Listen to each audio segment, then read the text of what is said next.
Nshuti rero bakunzi ba Mwana Mubeni aho mugiye muhereye hose mu mpande zose z'isi zitandukanye, amajyepfo, amajyaruguru, iburasirazuba, uburengerazuba by'isi, nongeye kubasuhuza kandi mbahaye ikaze muri kino kiganiro nkuko musanzwe mumenyereye hano iwacu, aho mwisanga mukisanzura mukanisanga rwose. Ngayo nguko rero ndabashimiye kandi mbahaye ikaze kuko dusanzwe tumenyereye muri bino biganiro byacu bya buri munsi kuva ku wa kabiri kugera ku cyumweru, akenshi na kenshi saa 12 za mu gitondo.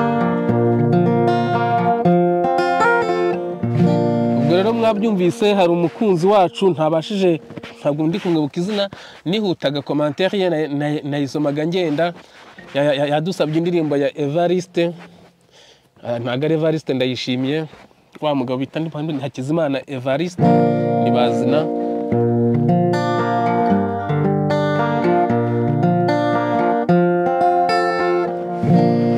Niba wayimenye yandike muri commentaire, uwa mbere mu kuyandika muri commentaire twagiye.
Ngayo nguko rero, reka rero mbashimire mwese aho mugiye muherereye mu mpande zose z'isi zitandukanye, munogerwa n'ibiganiro nyine mba nagiye mategurira byiza kandi biryoshye binogeye amatwi, birimo n'ibintu by'ubwenge bihugura abantu rwose, bikabavana mu bujiji, bikabavana mu kintu ntazi FPR yabashyizemo. Ngewe ntabwo nigeze na rimwe numva ko nkunze FPR, sinigeze nyikunda na rimwe. Noneho byagera kuri Kagame nyakwigendera atarapfa, we iyo yatangiraga kuvuga speech nahitaga nzimya radio cyangwa se nkavana ku murongo wa YouTube nkashaka izindi channel. Muri makeya uyu mubona imbere yanyu ngewe Mwarimu Beni ntabwo nigeze numva imbwirwaruhame nimwe ya Kagame. Numvaga gusa atangira bwa mbere nkahita mvanaho, ariko ntibivuze ko ntamuzi. Kagame ndamuzi, nzi imyitwarire ye, nzi imikorere ye, nzi uburyo abana n'abantu, nzi uburyo mbese mu kazi ke gahunda ze zose nabaga nzizi. Ari nayo mpamvu mbabwira ngo yarapfuye, kuko uko yakoraga mbere nyuma ya covid mbese byarangiranye na covid, murabizi ntago ari ibintu nirwa njya kubabwira. Nibyo njya mbabwira, nkababwira ngo nta kiriho mukamakanya. Reka nze mbazanire noneho ibimenyetso simusiga, ibihanga ibihangange ariko sha mw'abanyarwanda mwe muri mu Rwanda sha simbizi kabisa gusa nta kundi byagenda no ku gihe cya Habyarimana hari abantu n'ubundi bapfuye babyita ibikino bakavuga ngo nibazi babice kigabo namwe rero ntibitangaje nemupfa mugapfa kigabo reka nze twumva aka kantu ndagaruka mbabwira mu kanya.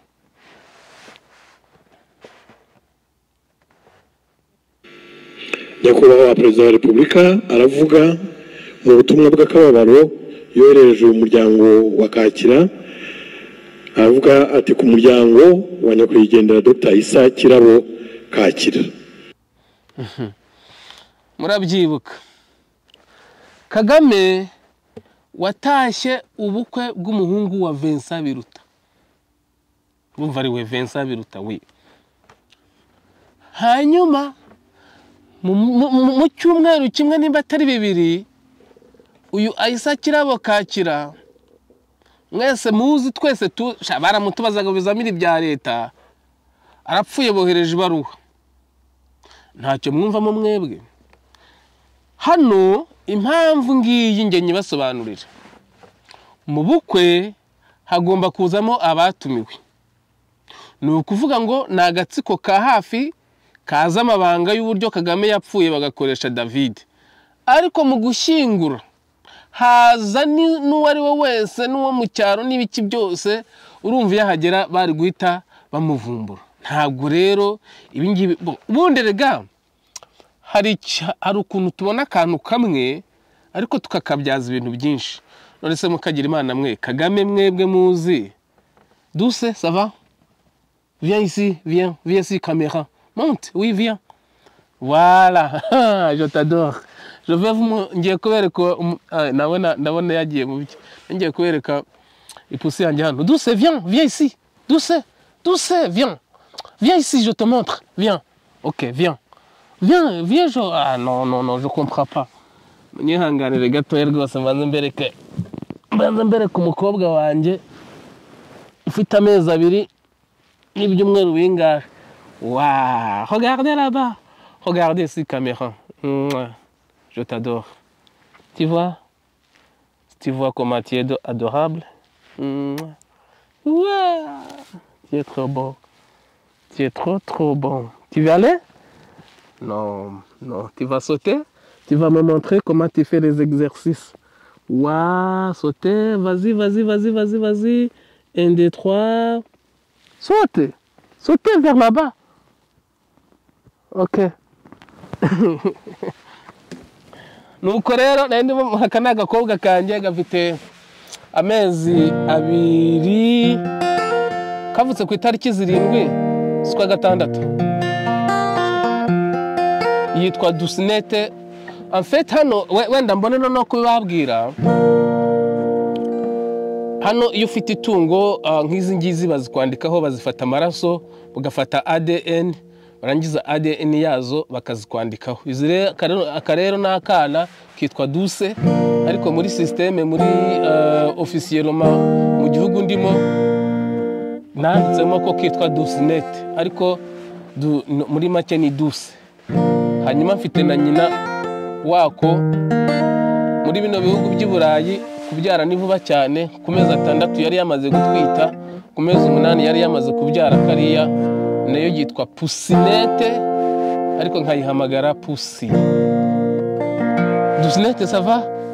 Kicaye hano rwose. OK, twakomeje iminota yanjye shiriye kubabwira ikantu nagira ngo mbabwire ngo ni mu by'ukuri Kagame tuzi wakundaga ibirori, wakundaga amashyi, wakundaga abaturage gutitiza bamenya byose ibyo ntibikibaho. None igitangaje njye mbabwira mujijuke. Muheruka kubona Jeannette Kagame ryari? Njye muheruka kubona Jeannette Kagame yagiye kwita izina ingagi. Sinzi igihe cyari cyo gihe byabereye ni ibintu kera cyane. Mu by'ukuri rero abanyarwanda mu byemere cyangwa mu byange nge ntago ari ibintu mpimba, nibyo ndebesha amaso yanjye nkatekereza noneho narangiza nkasesengura nkabihuza n'ibyo Padiri Nahimana yavuze avuga ngo yarapfuye, nanjye narangiza ko nkabona umuntu yarapfuye. none se niba umuntu adatabara bene niba adatabaye kohereza ubutumwa n'urubyara afite niyo ari kohereza y'umwana umukobwa we byibuza Jeannette Kagame cyangwa se umugore we cyangwa n'abandi bose babahungu be batarabe nabe akagira ujya kumuhagararira. Ibi ngibi rero ni ukubeshya bya cyane, ndetse mwebwe n'akazi kanyu mujye muri menge.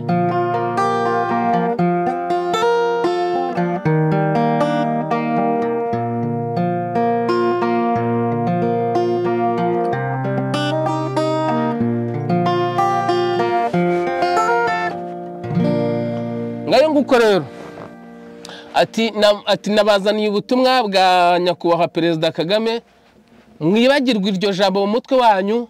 Kagame ntawe ukiriho, yagiye kera, yarapfuye, kandi ibyo nibisanzwe na perezida twigeze dushyingura. Ibi ni wagira ngo ndimo ndasubiramo ibiganiro buri munsi, ndimo ndabwira abantu, ndimo ndasubiramo ibintu buri munsi kubera ko ndi kubwira abantu rwose badashaka babiza ariko badashaka kubyemera. Hanyuma reka nshimire umuntu wanditse commentaire bitananga inyenzi avuga ati inkotanyi nta kintu zigeze zikora, ahubwo zaje zitera irange kubyo Habyarimana na Kayibanda Grégoire bagezweho. Hari n'umuntu wankosoye ngo ijambo Grégoire ndivuga nabi, birashoboka ko ntabwo ndi uko baryandika iyi jambo, ntazi ko baryandika ndisoma nabi.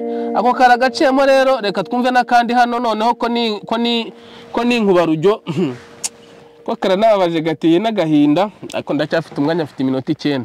Reka twumve kano wala radio. Ejo bundi Perezida wa Repubulika yagiye mu kiganiro, yagiranye ikiganiro n'umunyamakuru wa CNN, hanyuma amubaza ikijyanye n'ingabo z'u Rwanda ziri muri Kongo, aramusubiza ngo ntabwo mbizi. Yego, ati ingabo z'u Rwanda ziri muri Kongo. Perezida akamusubiza, ubu mu kiganiro muzabyibonera mu kanya kabaciye mu idirishya. Ati ingabo z'u Rwanda ziri muri Kongo. Perezida akamusubiza mu kanya gaca munsi y'urugi, ati ingabo z'u Rwanda ziri muri Kongo.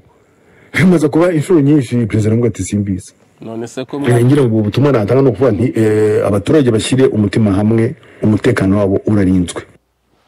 Ariko mwabyumvise umuntu bivuzera cyangwa ntago mumwumvise? Uyu ni Ale Mukurarinda ati umutekano wanyu urarinzwe.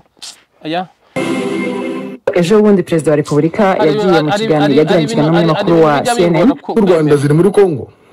Perezida akamusubiza ati ingabo z'u Rwanda ziri muri Kongo.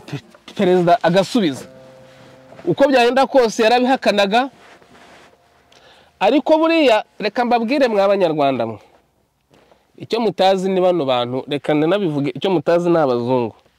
Abazungu bafite imitekerereze iri hejuru ugereranyije n'iyacu. Ngewe ndababona bo ntago ari bose, ariko bino bihugu twita ko ari super puissant, bifite imbaraga, bari abantu abo mu nzego zabo imitekerereze yabo iri hejuru cyane kuruta iyacu. Uti gute? Akubaza ikibazo akandika, akakubaza ibindi byinshi, yashaka kubwira ukitahira. Undi munsi ukazagaruka akakubaza ibibazo byinshi, ariko agakubitamo nanone ikibazo kikagarukamo bwa kabiri wowe utakibyibuka ko yakikubaje. Cyangwa kubaza byinshi akakubaza akagucanga ukabubeshya, akaza kugaruka kuri cya kibazo akakikubaza nk'inshuro 5 zitandukanye, kandi ku buryo icyo kibazo cyo ari kimwe. Wowe warangiza ukagisubiza ku buryo butandukanye. Ubwo se urumva batagufashe?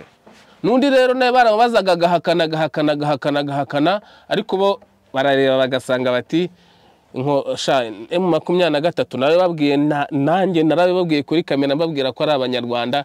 Erega ibintu nzababwira byose muzabibona, ntago ndi umuhanuzi, ariko mfata igihe cyo kuvuga ikintu nabanje kukirebaho, nabanje kugiha umutima nama wanjye, nabanje kucyumva, nkacyumva ko ngomba kukibabwira. Nta kintu ntazababwira na kimwe.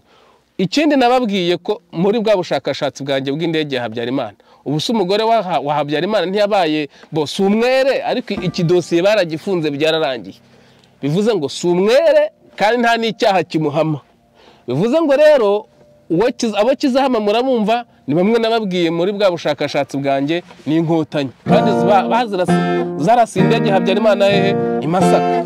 ibyo nabyo murabibona birasohoye, nabivuze ejo bundi nta n'igihe kirashira murabizi.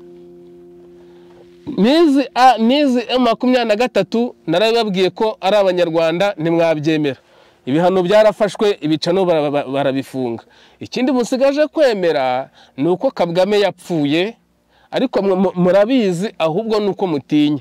Gusa muzabyemera buriya igihe uriya muhungu David w'umukomediye uriya wagomba gupfa uko byagenda kose, akitirwa ko ari Kagame wapfuye, bakabona kuzana umurambo wa Kagame bakawushyingura wenda ku mugaragaro, noneho uriya we bakawutaba nk'uko bisanzwe, cyangwa se bakawusya, cyangwa se bakagurisha ibice by'umubiri wabo ibice by'umubiri we. Ariko nta na rimwe bazatangaza urupfu rwa Kagame uriya David Ndahiro ukina wigana amajwi ye wambaye maske akiriho, ntibibaho. Kandi yashimuswe muri Amerika irabizi, yabuze umuturage, barabizi aho ari, barabizi ibyo ari gukinishwa, none muragira ngo bigende bite? Hanyuma rero inkotanyi mwafatiwe barigo hose, ntimwajya muri Leta Zunze Ubumwe za Amerika, Trump ntiyabemerera, uriya ni umurasiste ukomeye cyane, n'abariyo yarabirukanye. Ntimwajya mu Bwongereza, mwabambuye amafaranga yabo, aho naho nomvuga muzahungira. Ntimwahungira muri Leta Zunze Ubumwe za Amerika, ntimwahungira mu Bwongereza, mwabambuye amafaranga yabo, mwabaririye amafaranga. Ntimwahungira i Burayi, bazi neza ko ari mwe mwateje jenoside. Ntimwahungira mu bihugu bya Afurika, kandi muhora mubitezamo amazirantoki n'ibiki byose, mwarabiteje akavuyo mugafunga imipaka. Niyo mpamvu Kagame yapfuye mwaracecetse, mugomba kururwanira muri mu Rwanda mukakigwamo, kuko mwebwe ntago bishoboka ko mwakongera kugisohokamo. Mwarifunze, murifungirana, n'ifunguzo murazijugunya, muhagarare murebe izababaho. Ndabona mfite iminota 3.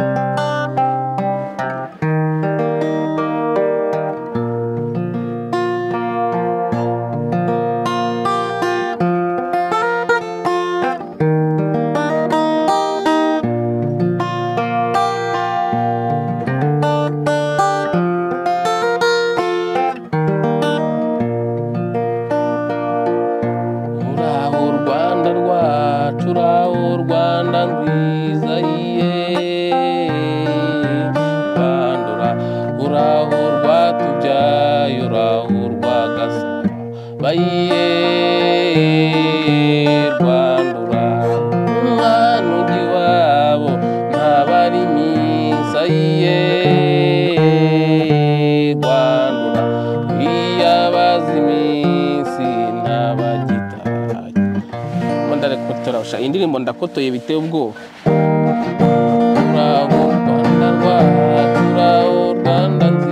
Hanyuma rero nguko muri iminota 2 reka nshimire mwese mwamwumvise Alain Mukurarinda avuga ati mu Rwanda, abyumva ati murarinzwe, u Rwanda rurarinzwe, rufite umutekano, ati ntimuzagira ubwoba rwose. Ati icyo nabwira abanyarwanda, nabwira ati nimuhumure, u Rwanda rurarinzwe, rufite umutekano. Ariko se shahu inshuro nyinshi perezida ngo ati simbizi, ngira ngo ubutumwa nakire umutima hamwe, umutekano wabo urarinzwe. Umutekano w'abanyarwanda ngo urarinzwe, nuwe wari urinzwe. Ariko mw'abanyarwanda mwe muragira ngo nzababwira iki? Ariko nge sizaceceka, sinshobora kuzaceceka, kuko mba numva hari ibintu umutima wanjye umbwira kubabwira. Kuko niba Alain Mukurarinda nta n'amezi 5 ashize apfuye cyangwa 6, murabyibuka ibi ni ibigambo yavugaga, avuga ngo inkotanyi zivugira iki niki, avuga ngo umutekano mu Rwanda urahari, abaturage bararinzwe. None se yapfuye arwaye? Yarwaye ryari? Nta kazi kanyu.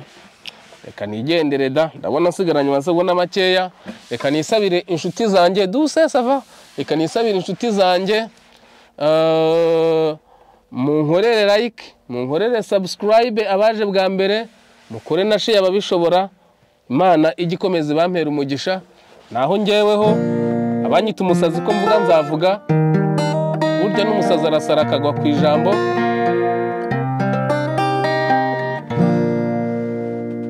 Reka mbasezere.